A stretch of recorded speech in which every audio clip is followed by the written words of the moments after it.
天气太冷了，手机电池也非常不耐用。看了那个视频，你再也不用担心这种烦恼了。这是一台同城粉丝拿过来换电池的手机。我们打开设置看得到是一台国行的 iPhone 12 Pro Max。打开电池，发现电池寿命只有76了。废话不多说，看我们今天给粉丝是怎么安排的。还没开始就差点结束了。打开屏幕后仔细观察，里面非常的干净，确定是一台纯原装的手机。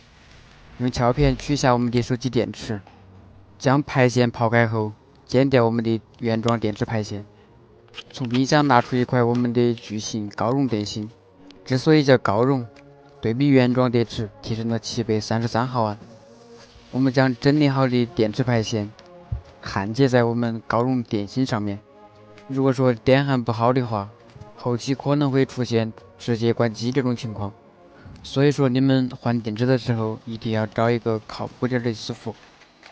接着我们将电池胶以及周边的防水胶清理干净，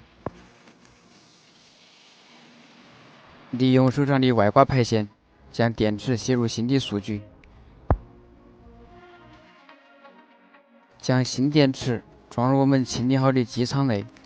话说你们的电池寿命是好多了，它现在还耐不耐用？贴好新的防水胶后，打上所有的固定螺丝，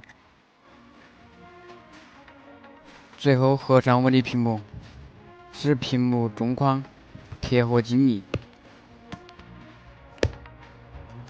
开机后测试所有的功能，打开我们的电池健康，成功的将电池寿命恢复到100了。屏幕前的你现在用的是什么手机呢？换一个电池是不是还能有5年？